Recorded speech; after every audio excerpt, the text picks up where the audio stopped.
জয়পুরহাটে বেড়েছে প্রতারকদের দৌরাত্ম্য। সরকারি বেসরকারি চাকরির প্রলোভন বিদেশে পাঠানোর নামে কোটি কোটি টাকা হাতিয়ে নিচ্ছে প্রতারক চক্র। গৃহহীনদের ঘর দেওয়ার কথা বলেও ঠকাচ্ছে অসহায় দরিদ্রদের।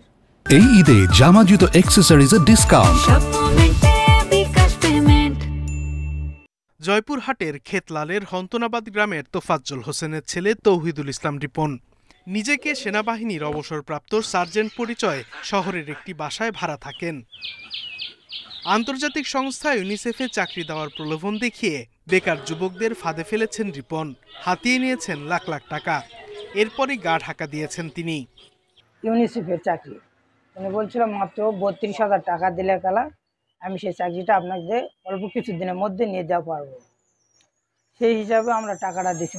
আমার থেকে ৬০,০০০ টাকা আত্মসাৎ করে উনি আমাকে চাকরি দিতে চায়। ওনাকে আমি টাকা বিকাশের মাধ্যমে ৩০,০০০ টাকা দিছি, আর এখানে চা খাইতে খাইতে ৩০,০০০ টাকা ওনাকে দেওয়া হয়েছে চার দোকানে।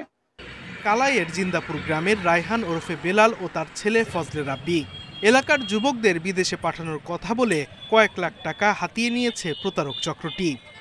আমার ৩ নম্বর ছেলে সাবরুল বিদেশ যাবে, তার জন্য জিন্দারপুরের বেলালক টাকা দেওয়া হয়েছে। ১.৫ বছর যাবত টাকা দিছি, আমি বিদেশ যাওয়ার জন্য টাকা দিছি। টাকাটা আমি বিদেশ নিয়ে যেতে পারিনি।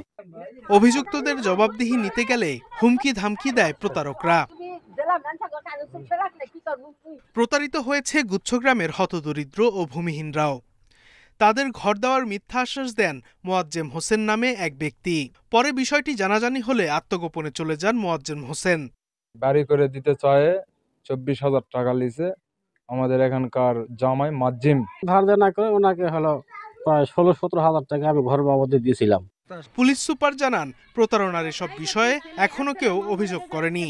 সব শ্রেণী পেশার মানুষেরই সামাজিক আন্দোলন করা দরকার, মানুষকে সচেতন করা দরকার।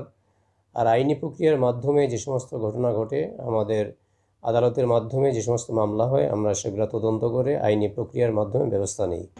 প্রতারণা রোধে যাচাই বাছাই করে লেনদেনের পরামর্শ আইনশৃঙ্খলা বাহিনীর। Independent news.